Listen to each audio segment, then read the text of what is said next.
Au nom d'Allah, le tout miséricordieux, le très miséricordieux, dit, il m'a été révélé qu'un groupe de djinns prêtèrent l'oreille, puis dirent, nous avons certes entendu une lecture, le Coran, merveilleuse, qui guide vers la droiture. Nous y avons cru, et nous n'associerons jamais personne à notre Seigneur. En vérité, notre Seigneur, que sa grandeur soit exaltée, ne s'est donné ni compagne, ni enfant. Notre insensé Iblis disait des extravagances contre Allah. Et nous pensions que ni les humains, ni les djinns ne sauraient jamais proférer de mensonges contre Allah. Or il y avait parmi les humains des mâles qui cherchaient protection auprès des mâles parmi les djinns, mais cela ne fit qu'accroître leur détresse. Et ils avaient pensé, comme vous avez pensé, qu'Allah ne ressusciterait jamais personne. Nous avions frôlé le ciel, et nous l'avions trouvé plein d'une forte garde et de bolides. Nous y prenions place pour écouter, mais quiconque prête l'oreille maintenant trouve contre lui un bolide aux aguets.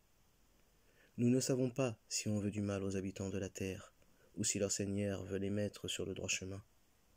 Il y a parmi nous des vertueux, et d'autres qui le sont moins. Nous étions divisés en différentes sectes.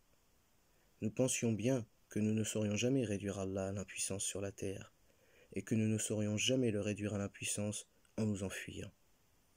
Et lorsque nous avons entendu le guide, nous y avons cru. Et quiconque croit en son Seigneur ne craint alors ni diminution de récompense, ni oppression.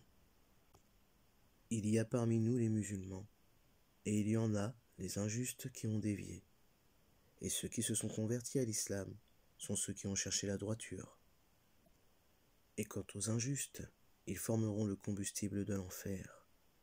Et s'ils se maintenaient dans la bonne direction, nous les aurions abreuvés, certes, d'une eau abondante, afin de les y éprouver. Et quiconque se détourne du rappel de son Seigneur, il l'achemine vers un châtiment sans cesse croissant. Les mosquées sont consacrées à Allah. N'invoquez donc personne avec Allah. Et quand le serviteur d'Allah s'est mis debout pour l'invoquer, ils faillirent se ruer en masse sur lui. Dis, je n'invoque que mon Seigneur, et ne lui associe personne. Dis, je ne possède aucun moyen pour vous faire du mal, ni pour vous mettre sur le chemin droit. Dis, vraiment, personne ne saura me protéger contre Allah, et jamais je ne trouverai de refuge en dehors de lui. Je ne puis que transmettre une communication et des messages émanant d'Allah, et quiconque désobéit à Allah et à son messager aura le feu de l'enfer pour y demeurer éternellement. Puis, quand ils verront ce dont on les menaçait, ils sauront lesquels ont les secours les plus faibles et lesquels sont les moins nombreux. Dis, je ne sais pas si ce dont vous êtes menacé est proche, ou bien si mon Seigneur va lui assigner un délai.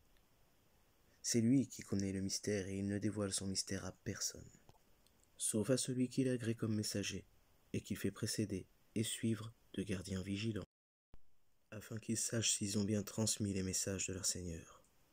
Il cerne de son savoir ce qui est avec eux, et dénombre exactement toutes choses.